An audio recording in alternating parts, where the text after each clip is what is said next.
Hey everyone, welcome back to this study in Proverbs chapter 2, 1 through 5. Today we're looking at diligent pursuit of wisdom. So far we've looked at the exposure to the words of wisdom. We looked at the nature of that exposure, which means we're ready to receive or treasuring up God's word in our heart. We got the right motives. And then we looked at we need to be praying for wisdom. There's a prayer for wisdom that should be a part of our normal prayer time. We need to call out, raise up our voices for discernment, for understanding, for wisdom, all these things.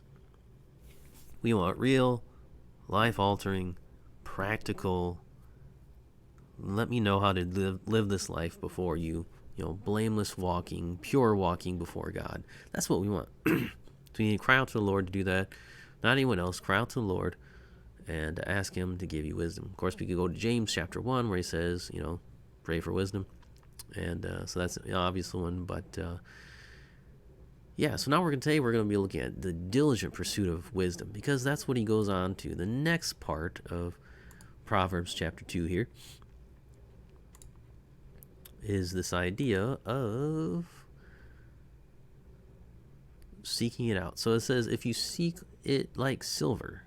So he's going back to call out for insight, raise your voice for understanding. So if you seek it like silver and search for it as for hidden treasures, then you will understand the fear of the Lord and the knowledge of God.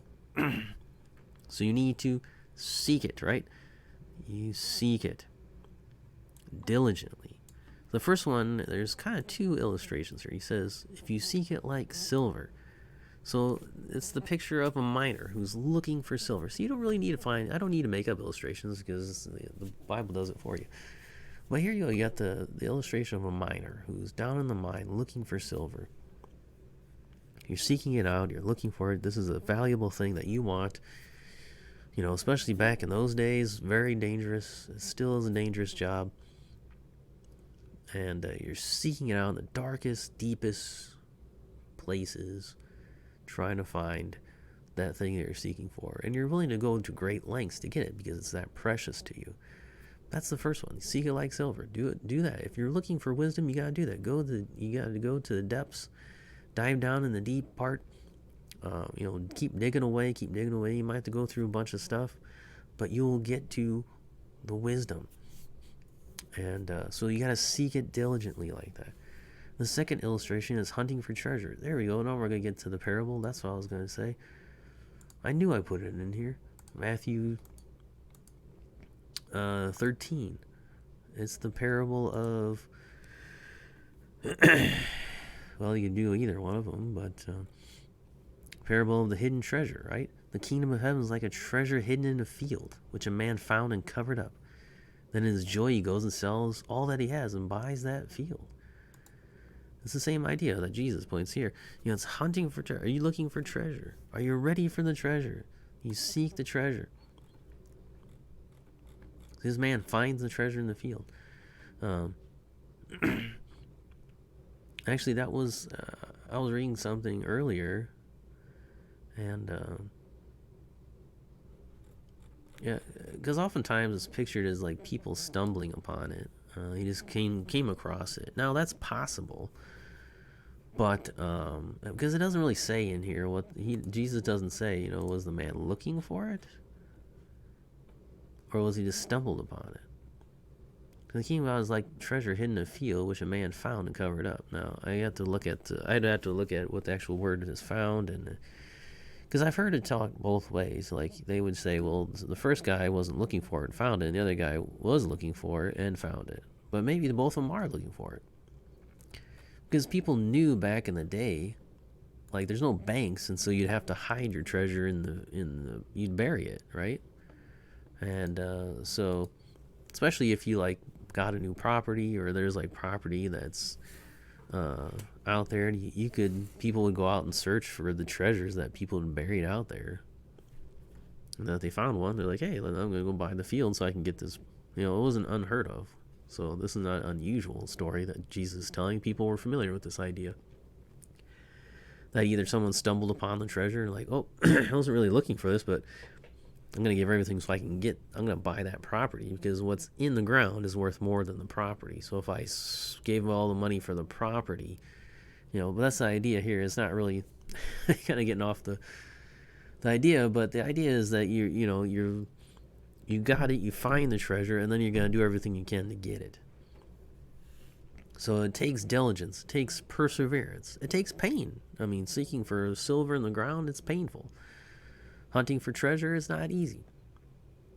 And you can watch any of those shows on TV where they're hunting for gold or whatever, Gold Rush and all those shows. You can find those. Like, it's not fun. I mean, most of the time, you'd probably ask them. It's like, no, it's horrible. But, you find treasure, and that's the joy of it. So that's the idea of seeking wisdom, the diligent pursuit of wisdom. Yeah, it's painful, but it takes diligence. You can't give up. It might be hard for you because the problem is that you're sinful and that you got all these other unwise ways already ingrained in you, and now you have to reset yourself. It's not easy to do. And so I also wanted to look at 2 Timothy 2:7. 2 Timothy 2:7.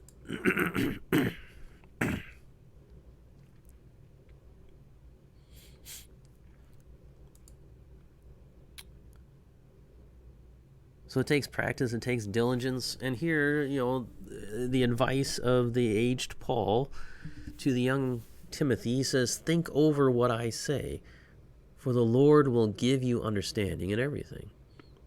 So that's his advice. I mean, it's pretty easy right there. There you go. Paul's taking this proverb and saying, here's how you apply it, right? Think over what I say. Listen to what I'm saying. And then the Lord will give you understanding in everything. That's what you need to do. So seek experience. Some seek experience, but not true wisdom. So some are just seeking experience. Some seek the experience of God. Some want the experience of wisdom, right? To appear wise. But they don't want true wisdom. Right? And others seek knowledge without heart change. There's no fear of the Lord there. So they haven't sought the Lord first.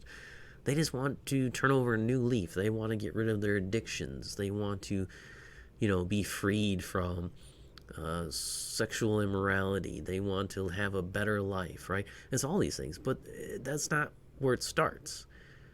You have a lot of people, that was the typical thing with the altar call. You have all these people go down, I'm going to change my life, yeah, blah, blah, blah, and they do it, and they keep going down over and over again. Well, I want to be freed from this. Okay. Did you seek the change of your heart, though? Well, I just want God to break these chains so I'm not addicted anymore. Well, you have to renew your mind. You have to, seek the changing of your heart. It doesn't happen just by going down the front and then crying, right? You have to be exposed to God's wisdom. Listen to his words. He's told you that you are set free. If you are a believer in him, you are set free. So why you keep going back to the same old stuff? Well, it's not because he didn't set you free. So you keep going down to the front asking him to do something, if you're a Christian, that he's already done. That's why it doesn't make any sense. If he's already set you free, then the problem is not that you aren't set free. So stop asking for that. I've seen that over and over again. These different churches that encourage that idea. It's like, well, why do you have them keep going down the front? Tell them to pick up their Bible and then seek God's wisdom diligently, and then to do what it says, right? To apply it to their lives. It says that, don't be enticed by sinners. Then don't do it, and just remind them, hey, stop doing it. If there's an enticement, then you have to say to yourself, I'm not going to do it. God told me not to do it. Well, I mean, you could say, well, that's easier said than done. But the promise is, if you seek wisdom, you will be wise, right? You will live accordingly. That's what even it says about children.